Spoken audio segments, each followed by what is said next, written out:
আসসালামু আলাইকুম। প্রিয় দর্শক, অন্য মঞ্চের আলাপ চাইতে আপনাদের সকলকে আমন্ত্রণ জানাচ্ছি।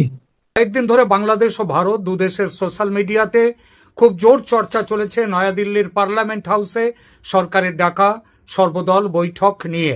এমন একটা কথা চাউর করার চেষ্টা হয়েছে যেন সর্বদল বৈঠকে সব দলের অনুমতি নিয়ে তবে ভারত নামবে বাংলাদেশের বিরুদ্ধে যুদ্ধে। এই নিয়ে বাংলাদেশের সংবাদ মাধ্যমেও দেখলাম তীব্র অনুসন্ধিৎসা। সবার মধ্যে একটা কি হয় এমন ভাব। কিন্তু যুদ্ধ কি এভাবে শুরু হয় কখনো? কোথাও হয়েছে? আচ্ছা, এই যে অপারেশন সিন্দুর হলো পাকিস্তানের বিরুদ্ধে, তখন কি যুদ্ধ শুরুর আগে সর্বদল বৈঠক করে সবার অনুমতি নিয়ে তারপরে যুদ্ধে নেমেছিল ভারত? তারপরে নেমেছিল? একদমই নয়। অপারেশন সিঁদুর একেবারে আচম্বিত হয়েছে। হঠাৎ গুনাক করে টের পায়নি কেউ। যুদ্ধের সঙ্গে ঘনিষ্ঠভাবে যুক্ত সেনাকর্তারা, প্রধানমন্ত্রী আর প্রতিরক্ষা মন্ত্রী ছাড়া, মন্ত্রিসভার সদস্যদের দু একজন ছাড়া বাকিরাও ছিলেন পুরোপুরি অন্ধকারে। যেখানে মন্ত্রীরা পর্যন্ত জানতে পারেন না, সেখানে সব দলকে জানিয়ে লড়াইতে নামবে ভারত। ভারত কেন, পৃথিবীর কোনো দেশ? এটা ভাবাটাই ভুল। ভুল। 7 মে 2025 রাতে পাকিস্তান ও পাকিস্তান অধিকৃত কাশ্মীরের 9টি জঙ্গি ঘাঁটিতে ড্রোন ও মিসাইল আক্রমণ চালায় ভারত। মাত্র কয়েক মিনিটের মধ্যে তছনছ করে দিয়ে থেমে যায়। যুদ্ধকে আর বাড়ায়নি। খবরে প্রকাশ, পাকিস্তানের প্রধানমন্ত্রী শেহবাজ শরীফ তখন সুইমিং পুলে, মানে ওই রাত্রে তিনি সাঁতার কাটছিলেন। সেখানে ফোনে খবর আসে তার কাছে যে ভারত আক্রমণ করেছে। এতেই বোঝা যায় কতটা গোপনীয়তার সঙ্গে এগিয়েছিল ভারত। যদি অল পার্টি মিটিং করে যুদ্ধে যাত্রা করত ভারত, তাহলে কি পাকিস্তানকে এমন প্রস্তুতিবিহীন অবস্থায় পাওয়া যেত? এমন নিশ্চিন্তে হামলা করতে পারত ভারত? পারত না। কারণ ভারতে, এবং বিশেষ করে ভারতের রাজনৈতিক দলগুলোর সবাই যে ধোয়া তুলসী পাতা তা তো নয়। নরেন্দ্র মোদী এবং তার দলের বিরোধিতা করতে গিয়ে অনেকের মধ্যে আবার পাকিস্তান প্রেমও জেগে উঠতে দেখা গেছে। বলা হচ্ছে পাকিস্তানের মানুষ তো আমাদের বন্ধু, তারা তো শত্রু নয়। তাহলে এই যে ভারতের মানুষদেরকে পহেলগাঁওয়ে হত্যা করা হলো, তার ধর্ম দেখে, তার সুন্নত হয়েছে কিনা দেখে, এটা কেন? এটা অতীতে বহুবার দেখা গেছে। এইভাবে ভারতীয়দের একটা শ্রেণীর মধ্যে পাকিস্তানের প্রতি প্রেম বহুবার দেখা গেছে, এখনো দেখা যাচ্ছে এবং ভবিষ্যতেও দেখা যাবে। কারণ রাজনীতি এমনই জিনিস। সুতরাং অল পার্টি মিটিংয়ের আগে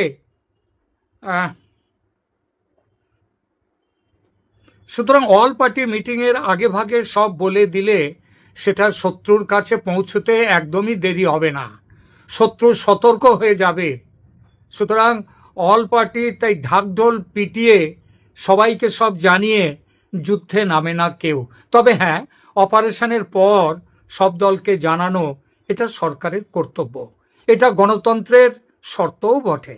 7 মে রাতে অপারেশন সিঁদুর চালাবার পর 8 মে তারিখে অল পার্টি মিটিং ডেকে সব কিছু জানিয়েছিলেন সরকারের প্রতিরক্ষা মন্ত্রী রাজনাথ সিং।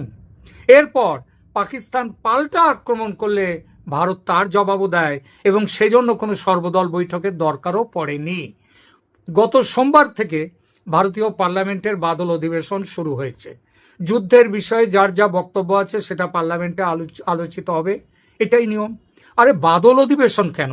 বাজেট অধিবেশন, শীতকালীন অধিবেশন ইত্যাদি সমস্ত অধিবেশন শুরু হওয়ার আগে সমস্ত দলের নেতাদের নিয়ে সরকার পক্ষ আলোচনায় বসে অধিবেশনের আলোচ্য বিষয় ঠিক করতে, যাতে সুষ্ঠুভাবে অধিবেশন চলে সে ব্যাপারে মতের আদান প্রদান করতে।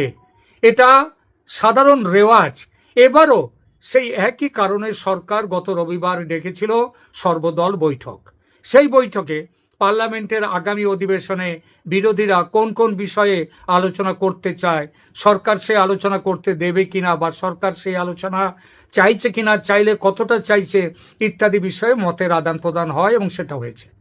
এমন কিছু বিষয়ের আলোচনাও সেখানে হয়েছে যেগুলো সাধারণভাবে অন্য দেশের ব্যাপার, কিন্তু ভারতের স্বার্থ সেখানে জড়িত। সেসব বিষয় যেমন পার্লামেন্টে ওঠে, তেমনভাবেই ওঠে সর্বদলীয় বৈঠকে, এটা হয়েই থাকে।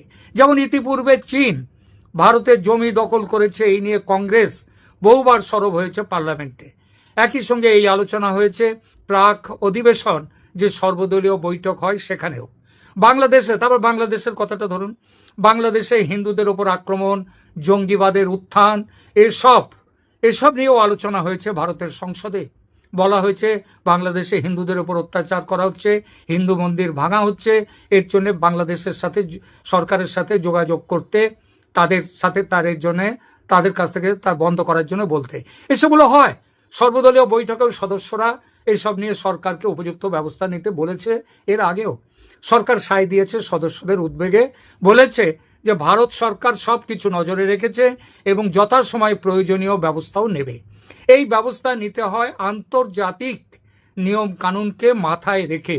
আমার গায়ে জোর আছে বলে আর তুমি দুর্বল অতএব আমি ঝাঁপিয়ে পড়ব তোমার উপর, এটা হয় না। আর এই নীতিতে ভারত কোনোদিন বিশ্বাসী নয়, ছিল না, এখনো নয়। কিন্তু দেখা যাচ্ছে কিছু মানুষ এটাই চাইছে। তারা চাইছে ইউনূস সরকার ভারতের শত্রু আর শেখ হাসিনা ছিলেন ভারতের বন্ধু, সুতরাং শেখ হাসিনার সরকারকে অন্যায়ভাবে উৎখাত করে দখল করেছে এই ইউনূসের যে গদি, এখন ভারত যুদ্ধ করে এই সরকারকে হটিয়ে দিয়ে শেখ হাসিনাকে সেই গদি ফিরিয়ে দিক, শেখ হাসিনাকে ক্ষমতায় ফেরাক। ভারতের মোদী সরকার এটা করছে না বলে মোদীর বাপ পাপান্ত পর্যন্ত করছে অনেকে। ৭১-এর ইন্দিরার সঙ্গে তুলনা করে মোদীর ৫৬ ইঞ্চি বুকের ছাতি নিয়েও ব্যঙ্গ করছে অনেকে। এই মহাশয়রা এটা ভুলে যান ৭১-এর পূর্ব পাকিস্তান আর ২০২৫-এর বাংলাদেশ, এটা দুটো এক নয়। সমস্যা আলাদা রকমের এবং রোগটাও আলাদা। একই ওষুধ একইভাবে দু জায়গায় চলে না, দুই রোগে চলে না, চলবে না। তবু যুদ্ধের ভয়ে বাংলাদেশের একটা বড় অংশ তটস্থ। যারা চাইছে ভারত বাংলাদেশে ঝাঁপিয়ে পড়ুক, তারা তো যুদ্ধ চাইছে এবং যুদ্ধ হবে কিনা তার জন্য সবসময় সেটা ভাবছে। আর যারা যুদ্ধ চায় না, যুদ্ধকে ভয় পায়, এটা তাদের মাথাতেও ঢুকেছে এই ভয়টা যে ভারত বোধহয় এই ঝাঁপিয়ে পড়লো। আর এই জন্য চুটিয়ে চলছে অপপ্রচার, গুজব। পার্লামেন্ট অধিবেশনের আগে নিয়ম মাফিকভাবে হওয়া সর্বদল বৈঠকে বাংলাদেশের বিরুদ্ধে যুদ্ধে নামার অনুমতি নেবে কিনা সরকার, এই নিয়ে প্রচুর আলোচনা বিতর্ক হলো গত কয়েকদিন ধরে। এই বিষয়ে আমি গত পরশু একটা ভিডিও করেছি, সেখানে বলেছি চীনের ব্রহ্মপুত্র নদের ওপর বাঁধ তৈরি নিয়ে সদস্যদের উদ্বেগের কথা আলোচিত হয়েছে সর্বদল বৈঠকে।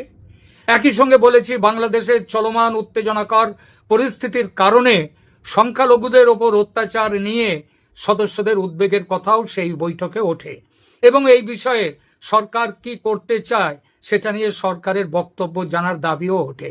সরকার উত্তরে যেটা দরকার বলা দরকার এবং যতটা বলা দরকার তাই বলেছে প্রয়োজনীয় ব্যবস্থা নেওয়া হবে, ভারত সব নজর রেখেছে। এই কথাটি বৈঠকের আগে বিদেশ দপ্তরের স্পোকসম্যান রণধীর জয়সওয়াল কিন্তু সাংবাদিক বৈঠকে স্পষ্ট করে বলেছিলেন গত ১৭ জুলাই তারিখে।